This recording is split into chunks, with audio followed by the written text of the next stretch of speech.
मेरे प्यारे बच्चों, ढेर सारा प्यार। मैं आपकी हिंदी अध्यापिका डॉक्टर बेबी शर्मा आज आपके लिए रेखा शर्मा द्वारा संकलित कक्षा तीसरी की हिंदी पाठ्य पुस्तक सुरुचि से पाठ 7 हैदराबाद की सैर लेकर आई हूँ। तो बच्चों, हैदराबाद तेलंगाना राज्य का सबसे बड़ा और प्रसिद्ध शहर माना जाता है। और हैदराबाद की सैर पाठ से हमें पता चलता है कि यह कहीं घूमने की बात की गई है। सैर का मतलब घूमना है।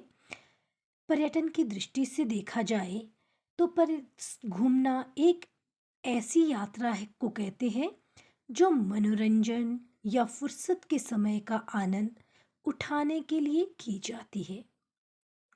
सैर या घूमना मानव जीवन में एक नई उमंग और उत्साह भर देता है। साथ ही जहाँ आप घूमने जाते हैं वहाँ की संस्कृति और लोक जीवन को भी आप नज़दीक से देख पाते हैं।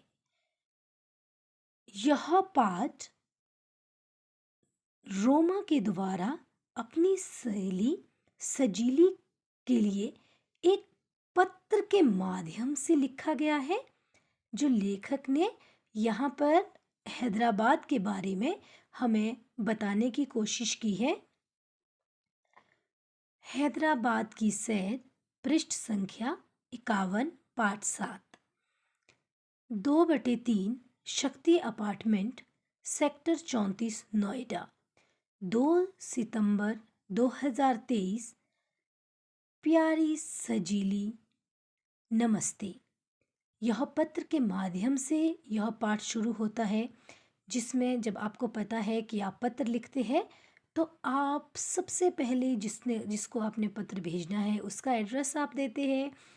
तो रोमा ने यह पत्र अपनी सहेली सजीली के लिए लिखा है, तो उसका एड्रेस यहाँ उसने दिया है। और अब पत्र इस तरह से शुरू होता है। तुम्हारा पत्र मिला, पढ़कर खुशी हुई कि तुम राजस्थान घूमकर आई हो। पत्र में तुमने जयपुर के जल महल और आमेर के किले के बारे में बताया। तुम्हारा अनुभव जानकर मेरा मन भी जयपुर घूमने के लिए कर रहा है। यह पत्र मैंने तुम्हें अपनी दशहरे की छुट्टियां बिताने के बारे में लिखा है। इस बार मैं दशहरे की छुट्टियों में अपने माता पिता के साथ हैदराबाद घूमने गई थी। हैदराबाद में मेरे मामा जी रहते हैं। तो बच्चों, अब देखो, जब हम इस पाठ को पढ़ते हैं तो रोमा जो है वो सजीली से क्या कहती है कि उसे उनका पत्राचार हो रहा है। दोनों सहेलियां आपस में एक दूसरे से अपने मन की बात पत्र के माध्यम से कहती है। रोमा सजीली से कहती है कि उसे तुम्हारा पत्र मिला और इस समय वह राजस्थान घूमने गई थी। और उस पर जब राजस्थान घूमने गई थी तो रोमा का मन भी हो रहा था कि वह भी जयपुर घूमने जाए। और यह पत्र, अब बच्चों, आप भी जब छुट्टियां होती है तो आपका मन भी होता है कि आप कहीं कहीं घूमने जाते हैं। घूमने आप कहते हैं कि हम एक रिफ़्रेशमेंट हो जाएगी, एक माइंड में थोड़ा सुकून मिलेगा। तो इसी तरह से यह भी दशहरे की छुट्टियां बिताने के बारे में सोच रही है। और क्या कह रही है कि दशहरे में रोमा अपने माता पिता के साथ हैदराबाद घूमने गई थी और हैदराबाद में उसके मामा जी रहते हैं। हैदराबाद बहुत ही बड़ा और सुंदर शहर है। अब रोमा अपनी सहेली के पत्र में, जो सहेली को उसने पत्र लिखा है, उसमें कह रही है कि हैदराबाद का वर्णन यहाँ आया है कि हैदराबाद कैसा शहर है। हैदराबाद बहुत ही बड़ा और सुंदर शहर है। यहाँ अनेक दर्शनीय स्थान है।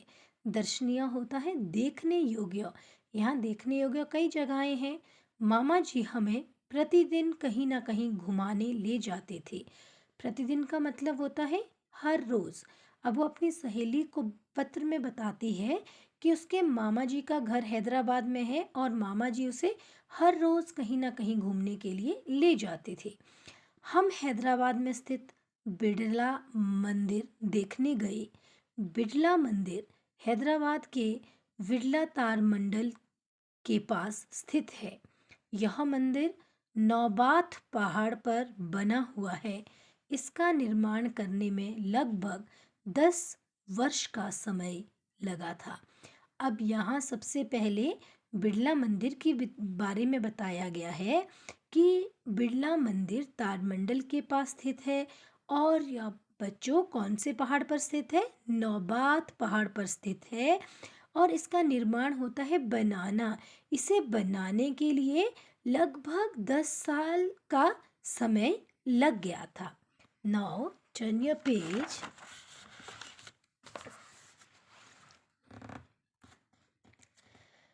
बिड़ला मंदिर बहुत ही खूबसूरत है। यह सफ़ेद संगमरमर से बना है। इसे बनवाने के लिए संगमरमर विशेष रूप से राजस्थान से लाया गया था। इस मंदिर में हमें बहुत शांति का अनुभव हुआ। बिड़ला मंदिर के बारे में क्या कहा है यहाँ पर रोमा ने कि बिड़ला मंदिर बहुत ही ज़्यादा सुंदर है और कौन से संगमरमर से बना है? सफ़ेद संगमरमर से बना है और इसे बनाने के लिए राजस्थान से सफ़ेद संगमरमर मंगवाया गया है था। और सफ़ेद, आपको पता है सफ़ेद रंग हमेशा ही शांति का प्रतीक होता है। तो यहाँ क्या कहा जाता है कि इस मंदिर में जब वो जाते हैं, कोई भी व्यक्ति इस मंदिर में जाते हैं तो उन्हें शांति का अनुभव होता है। आगे पढ़िए। चार मीनार, हुसैन सागर झील, सालार जंग संग्रहालय भी देखने योग्य है। चार मीनार की मीनारें बहुत ऊंची है। जब हम वहाँ पहुँचे तो मीनारें हमें दूर से ही दिखाई दे रही थी। सालार जंग संग्रहालय भी देखने योग्य है। उसमें विभिन्न प्रकार की प्राचीन और सुंदर चीज़ों को रखा गया है। मुझे प्राचीन एवं अद्भुत चीज़ों को देखकर बहुत आनंद आया। अब क्या कह रही है रोमा कि उन्होंने चार मीनार, हुसैन सागर झील, सालार जंग संग्रहालय, ये सारी जगहें जो हैदराबाद में हैं वो उन्होंने वहाँ पर देखी। वो चार मीनार के बारे में बताती है कि वो बहुत ऊंची ऊंची दूर से ही मीनारें दिखाई देती है और वहाँ का जो संग्रहालय है उसमें बहुत प्राचीन पुरानी होती है और अद्भुत अनोखी होती है। विभिन्न तरह तरह की अनोखी अनोखी चीज़ें वहाँ रखी गई है और उन्हें देखने में उसे बहुत आनंद आया, बहुत मज़ा आया। Now next paragraph. मामा जी ने हमें बताया कि हैदराबाद का गोलकुंडा किला भी बहुत प्रसिद्ध है।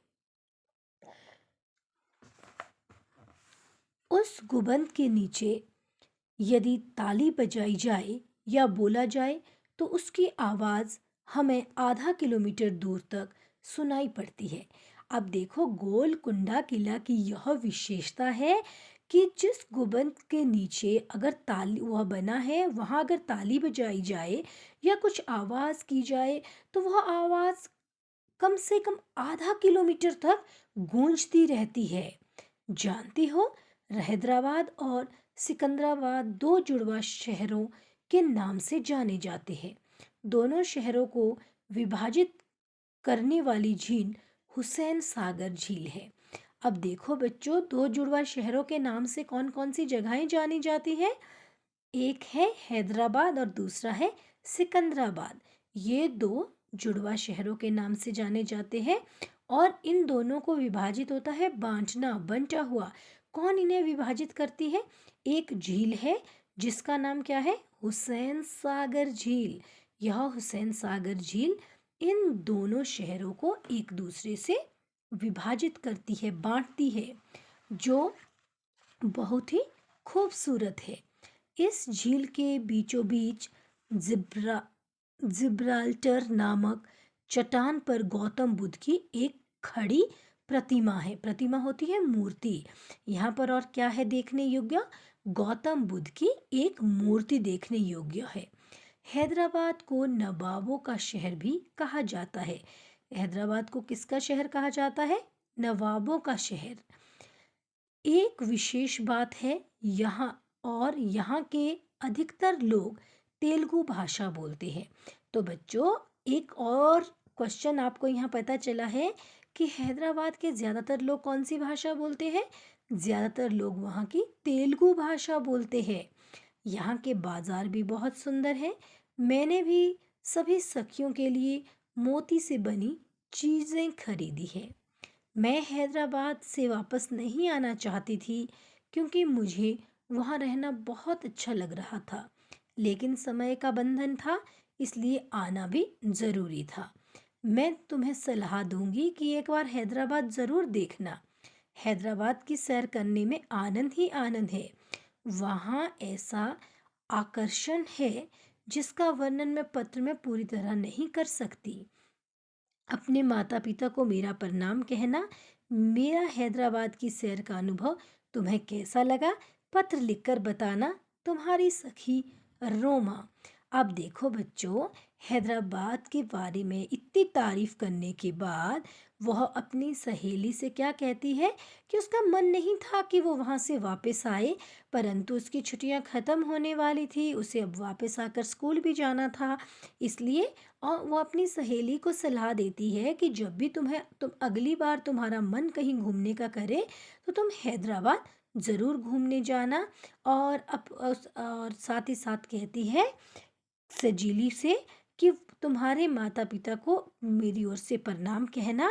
और जो उसने हैदराबाद के बारे में यहाँ कुछ पत्र में लिखा था वो उसे कैसा लगा, इसके लिए वो वापसी पत्र लिखने के लिए भी अपनी सहेली से दरख्वास्त करती है। तो बच्चों, यह हमारा पाठ था, पाठ 7, हैदराबाद की सैर। आपको यह पाठ कैसा लगा, समझ में आया? आपने भी पाठ के साथ रोमा और सजीली के साथ आपने भी हैदराबाद की सैर कर दी। तो अब जब भी कभी आपका मन कहीं घूमने जाने का करे तो इसी तरह से आप हैदराबाद ज़रूर घूमने जाएं। अब हम इसका अभ्यास करेंगे, जिसमें सबसे पहले शब्दार्थ। शब्दार्थ में पहला शब्द है दर्शनीय। दर्शनीय होता है देखने योग्य। अगला है प्रतिदिन, रोज। निर्माण, बनाना। वर्ष कहते हैं साल को। विभिन्न होता है तरह तरह के। प्राचीन, पुराना। अद्भुत, अनोखा। आनंद, मजा। विभाजित, बंटा हुआ। अधिकतर, ज्यादातर। विशेष, विशेष किसे कहते हैं? खास को। और आकर्षण क्या होता है? खिंचाव। Now turn your page. अब हम इसके अभ्यास को करेंगे, जिसमें हम सबसे पहले प्रश्नोत्तर देखेंगे। मौखिक प्रश्न है, यह पत्र किसने किसको लिखा? तो बच्चों, मैंने आपको पहले ही बताया पाठ शुरू करने से पहले कि यह पत्र किसने लिखा था? रोमा ने अपनी सहेली सजीली को लिखा था। रोमा दशहरे की छुट्टियों में कहाँ गई थी? रोमा दशहरे की छुट्टियों में हैदराबाद घूमने गई थी। हैदराबाद का बिरला मंदिर कौन से पहाड़ पर बना है? ये भी हमने पाठ में पढ़ा था। कौन से पहाड़ पर बना है बच्चों? ये नौबात पहाड़ पर बना है। बिरला मंदिर का निर्माण करने में कितने वर्ष का समय लगा? लगभग 10 वर्ष का। अब आगे आप लिखित प्रश्न पर आइए। पहला प्रश्न है, हैदराबाद का बिरला मंदिर कहाँ स्थित है? बिरला मंदिर हैदराबाद के बिड़ला तार मंडल के पास स्थित है। दूसरा प्रश्न है, बिरला मंदिर को बनवाने के लिए संगमरमर कहाँ से लाया गया? ये भी हमने पाठ में पढ़ा था। बिरला मंदिर को बनवाने के लिए संगमरमर विशेष रूप से राजस्थान से लाया गया था। प्रश्न तीसरा है, हैदराबाद में कौन कौन से स्थान देखने योग्य है? हैदराबाद में बिरला मंदिर, चार मीनार, हुसैन सागर झील, गोलकुंड किला, सालार जंग संग्रहालय आदि देखने योग्य जगहें हैं, देखने योग्य स्थान है। कौन कौन से शहर दो जुड़वा शहरों के नाम से जाने जाते हैं? हैदराबाद और सिकंदराबाद शहर दो जुड़वा शहरों के नाम से जाने जाते हैं। अंतिम प्रश्न है गोलकुंडा किले को की क्या विशेषता है। अब हमने पढ़ा था कि गोलकुंडा किले में क्या होता है। गोलकुंडा किले के गुबंद के नीचे यदि ताली बजाई जाए अथवा कुछ बोला जाए तो उसकी आवाज़ हमें आधा किलोमीटर दूर तक सुनाई देती है। ये वहाँ की विशेषता है। अब अगले पृष्ठ पर आइए। पृष्ठ संख्या है हमारी 55। अब प्रश्न नंबर 2 है, सही उत्तर चुनकर सही का निशान लगाइए। जल महल और आमेर का किला कहाँ स्थित था। जयपुर, हैदराबाद या सिकंदराबाद में। सबसे पहली लाइन जब हमने शुरू किया था यह पढ़ना तो जल महल और आमेर कहाँ था, जयपुर में स्थित है। हैदराबाद को किसका शहर कहा जाता है, यह तो बच्चों आपने पढ़ा ही है। गुलाबों का, योद्धाओं का या नवाबों का। जी हाँ, इसका सही उत्तर है नवाबों का शहर कहा जाता है किसे, हैदराबाद को। जिब्राल्टर नामक चट्टान पर किसकी प्रतिमा खड़ी थी, महात्मा गांधी की, स्वामी विवेकानंद की या गौतम बुद्ध की। हमने अभी अभी चैप्टर में पढ़ा था, यहाँ पर गौतम बुद्ध की प्रतिमा खड़ी थी। अब पाठ के आधार पर खाली स्थान भरने हैं आपने। हैदराबाद का बिरला मंदिर जय डैश संगमरमर से बना है। यहाँ आएगा सफ़ेद, सफ़ेद संगमरमर से बना है, ना कि लाल। चार मीनार की मीनारें बहुत कैसी थी, ऊंची थी या नीची, बहुत ऊंची थी। इसका उत्तर रहेगा ऊंची। हैदराबाद का डैश किला भी बहुत प्रसिद्ध है, आमेर या गोलकुंडा। अरे बच्चों, आमेर का किला कहाँ था, आमेर तो हमारा जयपुर में है, हैदराबाद में तो गोलकुंडा था। बिड़ला मंदिर डैश पहाड़ पर बना है, कौन से पहाड़ पर है, नौबात पहाड़ पर बना है। अब आगे आप देखेंगे भाषा ज्ञान, संज्ञा और सर्वनाम की विशेषता बताने वाले शब्दों को विशेषण कहते हैं। अब आपने यहाँ पर विशेषण और विशेष्य दोनों दिए गए हैं। जैसे दर्शनीय स्थान, इसमें दर्शनीय विशेषण है और जिस शब्द की विशेषता बचाई जाए उसे विशेष्य कहा जाता है। ओके, अब आपने जैसे यहाँ पर दिया है 10 क्या है, विशेषण है और उसका विशेष्य है 10 क्या थी, वर्ष का समय लगा था।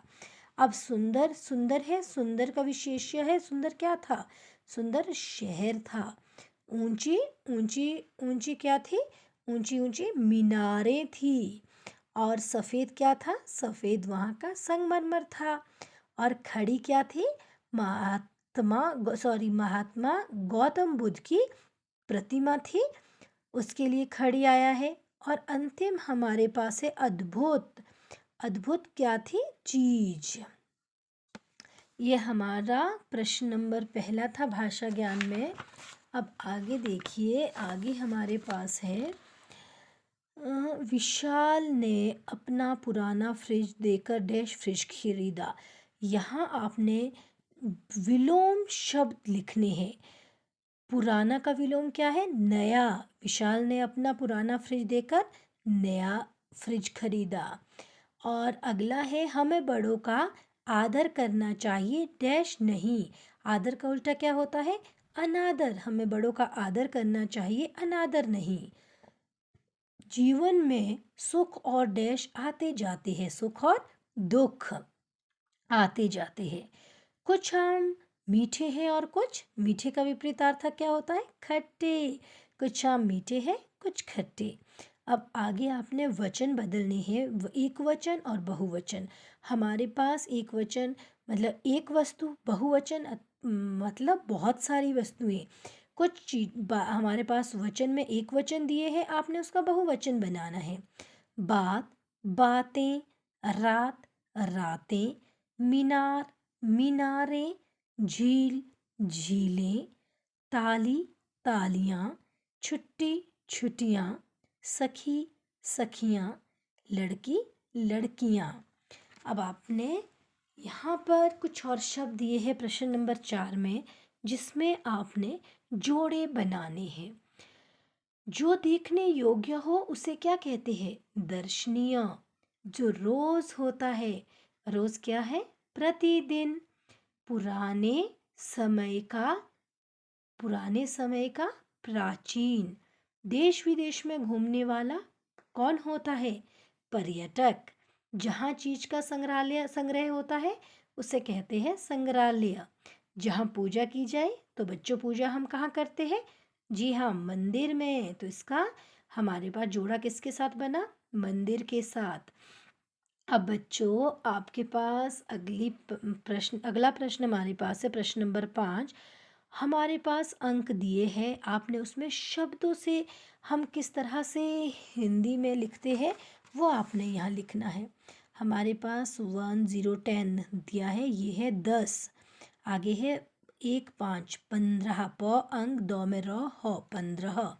फिर है 14 चौ औ द ह। फिर है 8 आ और ठ 8। 9 नौ और औ 9। 16 सौ ओ ल ह 16। 7 सौ आ की मात्रा तो 7। 13 तो ए की मात्रा र ह 13। अंतिम है 12 ब आ र ह 12। अब देखिए छठा प्रश्न हमारे पास है, प्रत्येक पंक्ति में उस शब्द पर सही लगाइए जो पर्यायवाची नहीं है। यहाँ पर आपके पास 2 पर्यायवाची दिए हैं और एक अलग शब्द दिया है, आपने उस पर निशान लगाना है जो पर्यायवाची नहीं है। पहाड़, पहाड़ के पर्यायवाची देखने हैं। सरिता, सरिता किसे कहा जाता है बच्चों? सरिता नदी को कहा जाता है। तो ये पहाड़ का सरिता यहाँ पर्यायवाची नहीं है, आप सरिता पर निशान लगाएंगे। आगे है पर्वत और गिरी, पर्वत और गिरी दोनों ही पहाड़ के पर्यायवाची है। तो पहले का हमारा आंसर है सरिता। दूसरा है खौबाग, खूबसूरत, सुंदर, आकर्षक और कुरूप। कुरूप बदसूरत को कहा जाता है, यह खूबसूरत का विपरीतार्थक है, परंतु हमने पर्यायवाची देखने हैं तो इसमें कौन सा है? सुंदर और आकर्षक यहाँ पर्यायवाची है और कुरूप इसका सही उत्तर रहेगा। आगे देखिए हमारे पास है माता, अम्बा और जननी पर्यायवाची है माता के। और मात्र, मात्र होता है काफी, यह इसका पर्यायवाची नहीं है। अद्भुत, न्यारा और अनोखा, अद्भुत का पर्यायवाची न्यारा और अनोखा रहता है। अमृत इसका पर्यायवाची नहीं है। प्राचीन, प्राचीन होता है पुराना, पुरातन। और अर्वाचीन होता है आधुनिक। तो इसका पर्यायवाची पुराना और पुरातन है। पुराचीन का अर्वाचीन, इसका पर्यायवाची यह है, यह इसका विपरीतार्थक है। तो इसका सही उत्तर रहेगा ब, अंगों का दूसरा, अर्वाचीन। अब आप आगे देखिए, ये आपके पास यहाँ एक कोलाज में चित्र दिया गया है, आपने चित्र देखना है और आपने बताना है कि यह चित्र कौन सा है। तो बच्चों आपको पता है हम पूरे विश्व में विश्व धरोहर के रूप में 7 अजूबे बताए गए हैं, जिसमें भारत का ताजमहल सबसे पहला जो यहाँ पर हमारे पास तस्वीर दी गई है, यह उन 7 अजूबों में से ताजमहल की तस्वीर है। अगर आपको 7 अजूबों के बारे में बताया जाए तो मैं आपको थोड़े सा उस पर नज़र डालती है। हम ग्रेट वॉल ऑफ चाइना चीन में है, 7 अजूबों में से एक अजूबा। क्राइस्ट द रिडीमर ब्राज़ील में है। Chichen Itza Mexico. Petra Jordan में है। कालीजियम इटली में है। माचू पिचू पेरू में है। ये हमारे 7 अजूबे हैं। अब हमने यहाँ पर प्रश्न है, चित्र देखकर आपने इसके बारे में अनुच्छेद लिखना है। तो हमने अनुच्छेद में लिखा है कि यह विश्व धरोहर ताजमहल का चित्र है। ताजमहल आगरा उत्तर प्रदेश में यमुना नदी के किनारे स्थित है। इसे शाहजहां ने अपनी रानी मुमताज महल की याद में वर्ष 1631 ईस्वी में बनवाया था। ताजमहल को बनाने में 22 वर्ष और 22,000 मजदूर लगे थे। इस खूबसूरत इमारत को वर्ष 1983 में यूनेस्को विश्व धरोहर में शामिल किया गया। यह स्मारक प्यार के प्रतीक के रूप में जाना जाता है। इसकी रूपरेखा उस्ताद अहमद लाहौरी द्वारा बनाई गई थी। ताजमहल दुनिया के 7 अजूबे में से एक है। तो बच्चों, यह था हमारा पाठ 7 हैदराबाद की सैर, जो हमने अभी पूर्णतः पढ़ लिया है। आपको यह पाठ समझ आया हो, कैसा लगा हो, आपने ये मुझे अपने कमेंट सेक्शन में बताना है और मेरी वीडियो को लाइक करना है। अगर आपको बहुत अच्छा लगा पाठ तो आपने अपने साथ पढ़ने वाले दोस्तों के साथ भी यह वीडियो शेयर करनी है और मेरे चैनल डॉक्टर बेबी शर्मा को सब्सक्राइब करना है, ताकि जब हम इससे अगला पाठ पढ़ें तो उसकी नोटिफिकेशन आपके पास जल्दी से जल्दी आ जाए। धन्यवाद।